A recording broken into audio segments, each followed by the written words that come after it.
arábìnrin kan ló pè mí, ó ní òun ní ìṣòro kan. Mo ní kí ni ìṣòro yìí? Ó ní tóun bá ti bá ọkùnrin lájọṣepọ̀, ó ní kò sí bẹ́ni yẹn ṣe lè lágbára tó, kò sí bó ṣe lè máa dúà gbà tó, ó lẹ́ni yẹn ò ní rí ṣe. Ó ní tó bá ń rówó kò ní rówó mọ́, ó ní tó bá ń ríṣẹ́ ṣe kò ní ríṣẹ́ ṣe.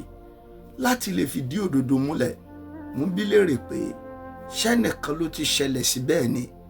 Ó ní ó ti tó àwọn oríṣi èèyàn 4.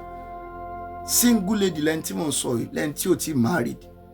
Ó ní pé òun ti bá ọkùnrin tó tó 4 tóun ti bá wọn pàdé, tó yẹ pé tán bá ti bóun lájọṣepọ̀ wọn kì í rọ́nà àbáyọ mọ́, gbogbo nǹkan wọn máa ń dàrú ni. Now mo gbàdúrà fún agbègbèsẹ̀, Ọlọ́run dẹ̀ jẹ́rìí ara ẹ̀.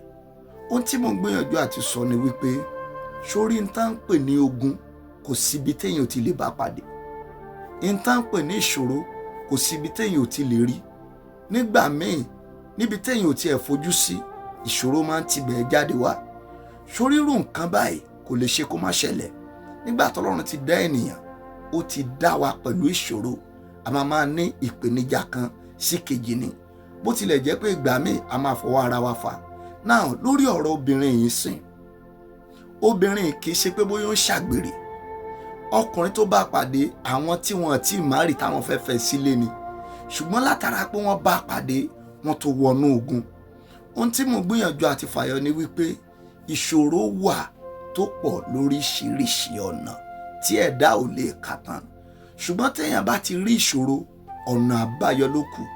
Ìdí ẹ̀ nìyẹn tọ́lọ́run ti fi dá àwọn kan, ó ti rán àwa kan láti lè lò gẹ́gẹ́ bí irinṣẹ́ láti tán ìṣòro ẹ̀dá. Èmi ò mọ ìṣòro tó ń là kọjá lọ́wọ́lọ́wọ́ yìí. Ìṣòro tó fẹ́ sọ ẹ́ dẹni tí ò màdúrà gbà yẹn, bó o bá rí àmì ṣe lórúkọ Jésù, ọwọ́ Ọlọ́run kó yọ ẹ́ nínú ẹ̀. My name is Apostle Prophet Oyetola Ọmọládé Ewúrà. Gbọ́ mi, jẹ́ ká jọ gbàdúrà. Kí ló ń là kọjá? Má blame ara ẹ̀. Dandan ni èèyàn máa níṣòro láyé. Má rora rẹ pin.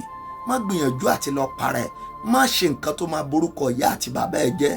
Ọ̀nà àbáyọ lókù tó yẹ kó wà.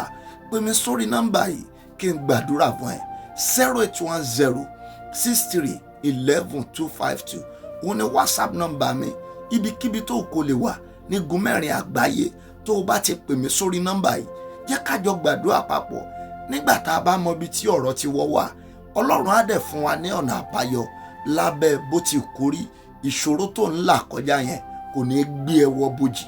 Ogun tí wọ́n sọ pé òun ló máa gbẹ̀mí ẹ yẹn, mo gbàdúrà fún ẹ láàrin ìwọ àti ogun yẹn, Ọlọ́run máa pín yín níyà. Pè mí sórí nọ́mbà yẹn kí n gbàdúrà fún ẹ. Yóò dára fún ẹ. Shalom.